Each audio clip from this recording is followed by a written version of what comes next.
अलग अलग जगहों पर अचानक विमान के टेक ऑफ में प्रॉब्लम, लैंडिंग में प्रॉब्लम, कई जगहों पर देरी की शिकायत। एक अलग किस्म की तस्वीर इस वक्त बन रही है अहमदाबाद के विमान हादसे के बाद। और इन्हीं सब पर जानकारी के लिए इस वक्त बेहद खास मेहमान हमारे साथ जुड़ रहे हैं, जो न सिर्फ सांसद हैं सारण छपरा बिहार से, बल्कि बीजेपी के राष्ट्रीय प्रवक्ता भी हैं, लेकिन वो नागरिक उड्डयन मंत्री रह चुके हैं, वो स्किल डेवलपमेंट के मंत्री रह चुके हैं और मौजूदा वक्त में भी वो एक ऑपरेटिंग पायलट है।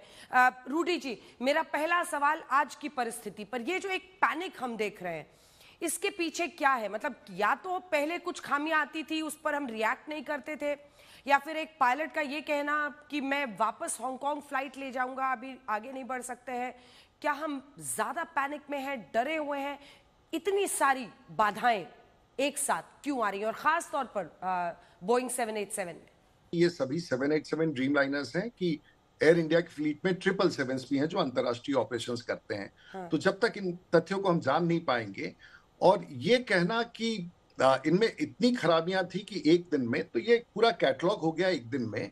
और मेरा ऐसा मानना है कि कोई भी विमान जो आसमान में होता है, जब तक तकनीकी रूप से बिल्कुल वो वैलिडेटेड नहीं हो, तो ना तो ही ऑपरेटर उसको आसमान में ले आएगा, ना डीजीसीए उसकी परमिशन देगी, और कप्तान अगर ऐसे विमान को लेके आसमान में जाता है तो उसका लाइसेंस जा सकता है। तो ये कहना, आज की परिस्थिति में कहना कि ये पैनिक के कारण कप्तान ऐसे कह रहे हैं, उस समय अगर कोई, और दूसरा कि जो डीजीसीए ने जो अपने बयान दिए हैं, किसी ने मुझे बताया, उसमें तकनीकी रूप से एयर इंडिया को उसने इन विमानों के ऑपरेशंस के बारे में कुछ नहीं कहा है। उन्होंने कहा पैसेंजर परेशान है, आप टाइमिंग्स नहीं रख रहे हैं, आप ये नहीं कर रहे हैं, लेकिन तकनीकी रूप से कोई सलाहकार, डीजीसीए कोई सलाहकार नहीं है। अगर कोई विमान तकनीकी रूप से उड़ान भरने योग्य नहीं है, तो वो कोई सलाह नहीं देगा कि नहीं इसको आप ठीक कर लिए, वो उड़ान विमान नहीं भरेगा। और अगर वो उड़ान विमान भरने योग्य है और तकनीकी रूप से सक्षम है, तो डीजीसीए उसकी मनाही भी नहीं करेगा।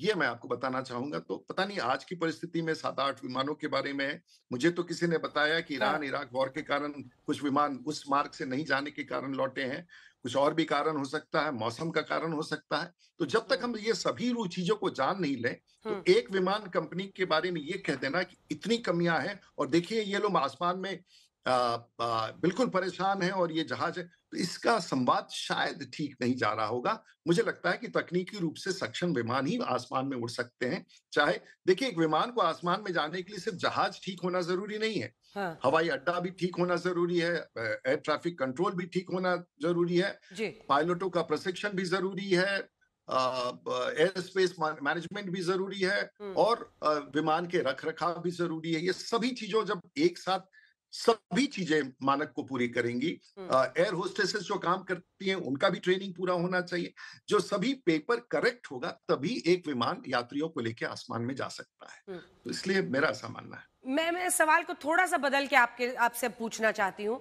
क्योंकि जो फ्लायर भी है वो ये समझने की कोशिश कर रहे हैं आम लोग की क्या हम ओवर कॉशियस हो रहे हैं इस वक्त?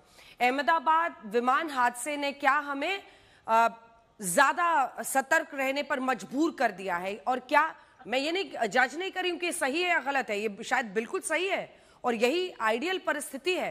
क्या हम ओवर कॉशियस हो गए हैं, ज्यादा सतर्क हो गए हैं, इसीलिए रिस्क लेने के पहले कैंसिल कर रहे हैं? इस नजरिए से इसको देखना सही होगा? जी, मैं इसमें सिर्फ ये कहना चाहूंगा कि जिस समय इसमें ओवर कॉशियस, आप जिस समय भी विमान में, या तो आप कप्तान के रूप में, या जो ग्राउंड इंजीनियर उनको रिलीज करता है, या एयरपोर्ट एयर ट्रैफिक कंट्रोल उनको टेक ऑफ की अनुमति देता है, ये सब 100% एक मानक के तहत है। उस मानक को कम करके आप यात्रा नहीं कर सकते, आप उड़ान नहीं भर सकते हैं। तो ये कहना कि क्योंकि ये घटना हुई है तो हम ज्यादा सतर्क हो गए हैं, ये थोड़ा सा उचित आज के परिवेश में लोगों को लग सकता है, एक समाचार बन सकता है, लेकिन ये सही नहीं है। विमान जब भी आसमान में जाएगा तो सभी मानक सही होंगे, तभी आसमान में जाएगा और सबसे सुरक्षित यात्रा के लिए जाएगा, ऐसा हमारा मानना है। अब मैं आपके अनुभव से समझना चाहती हूँ कि आपको क्या लग रहा है, क्योंकि मुझे ये सौभाग्य प्राप्त है कि आप एक विमान उड़ा रहे थे और मैं उसमें यात्री के तौर पर भी सवार कर चुकी हूँ। अहमदाबाद वाले विमान हादसे की तस्वीरें देखिए, मतलब जो घटना घटी है उसने पूरे देश के हृदय को झकझोर दिया है। एक बिल्कुल। पायलट के तौर पर जब आप आकलन करते देखिए, हैं, आपको क्या समझ में आता है? जिस दिन ये घटना घटी, उसके आधे घंटे के बाद मैं शायद पटना विमान लेकर जा रहा था, क्योंकि मैं जब भी यात्रा करता हूँ, तो कप्तान के रूप में यात्रा करता हूँ, उड़ान भरता हूँ, उसके लिए प्रशिक्षित हूँ। और मैं उस समय चिंतित था और मेरे सामने में उस समय दिल्ली हवाई अड्डे से ड्रीमलाइनर 787 एक टेक ऑफ कर रहा था। हुँ, उस विमान को देखने के बाद, वो सबसे आधुनिक विमान है, कॉम्पोजिट है, और उसका डायना आप कभी भी 787 को देखेंगे, जब वो टेक ऑफ करता है और जैसे आसमान में जब उड़ने लगता है, हुँ, बाकी के डायने सामान्य रहते हैं, 787 का डायना बिल्कुल आसमान की तरफ एकदम ऊपर आसमान में जाएगा, कभी ध्यान से आप देखेंगे। बिल्कुल। ये विमान बड़ी ताकत के साथ रवाना होता है और जिस समय ये रवाना हुआ होगा, तो इसने जमीन छोड़ा है। उस रोटेशन स्पीड, जो एक विमान की गति जब आती है और विमान के दाहिने में एक लिफ्ट दिया जाता है, तो क्रिटिकली उस जी को छोड़ करके ये विमान आसमान में उड़ भी गया। हुँ, यानी कि पूरे पावर के साथ उड़ा होगा तभी आसमान में जा सकता है। वो स्पीड भी मेंटेन किया होगा। क्योंकि तापमान उस समय बहुत ज्यादा था, इसलिए लगता है जहाज ने पूरे विमान के इंजन के पावर को इस्तेमाल किया होगा, तो रेसिडुअल थ्रस्ट भी नहीं होगा। विमान जैसे ही आसमान की तरफ बढ़ता है, उस 2.5 डिग्री का रोटेशन करता है, उसके बाद 12.5 से 15 डिग्री तक उसका इंक्लिनेशन होता है। ये एक्सेलरेट करता है, मतलब विमान जमीन छोड़ने के बाद उसकी गति बढ़ती जाती है, लेकिन उसके दाहिने में उस संचार को ऊपर करने के लिए उस समय एक लिफ्ट होता है, पावर और लिफ्ट का एक कॉम्बिनेशन होता है, जिससे विमान आसमान में जाता है। पहला चीज आसमान में प्रवेश करते के साथ ये होता है कि पायलट मॉनिटरिंग होता है और पायलट फ्लाइंग होता है। दोनों में ये मैं एक स्पष्ट रूप से कहना चाहूंगा, कई बार लोग कहते हैं कि कमांडर है, कैप्टन है, दूसरा को पायलट है। अब वाणिज्यिक विमानों में कोई को पायलट नहीं होता है और कोई पायलट कमांडर पायलट नहीं होता है। एक पायलट मॉनिटरिंग होता है और एक पायलट फ्लाइंग होता है। हो अच्छा। सकता है पटना दिल्ली में एक आदमी पायलट फ्लाइंग हो, दूसरे में पायलट मॉनिटरिंग हो।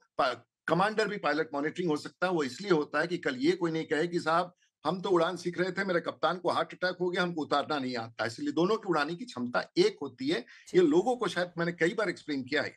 हुँ, तो अगर विमान आसमान में गया तो इमीडिएटली एक कॉल आता है, जो सभी विमानों के लिए मोटे तौर से कुछ एसओपी है, पॉजिटिव क्लाइम, यानी कि विमान ने जमीन छोड़ दिया है, हुँ, अब चक्का आप अंदर कर दीजिए। और एक सामने में एक लीवर होता है, अलग अलग विमानों का अलग होता है, उसको ऊपर करते हैं और चक्का अंदर चला जाता है। ये सामान्य रूप से हर विमान, ताकि वो जो ड्रैग है, हवा का दबाव है, वजन का, उसको कम हाँ, करने का प्रयास किया जाता है।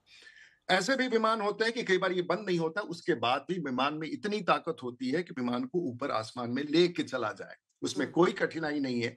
विमान में दो इंजन, एक इंजन पर्याप्त होता है विमान को आसमान में ले जाने के लिए और पूरी यात्रा समाप्त करके वापस आने के लिए। दो इंजन इसलिए होता है कि ताकि कॉम्प्लीमेंट करता रहे उसके पावर को, और ऐसी परिस्थिति में अगर एक इंजन खराब हो तो दूसरे इंजन पर प्रशांत सागर भी आप एक इंजन में 787 और ट्रिपल लाइनर में पार कर सकते हैं। इस तरह का विमान का बनावट है, इसलिए इंजन की ठीक है। ताकत पर्याप्त होती है।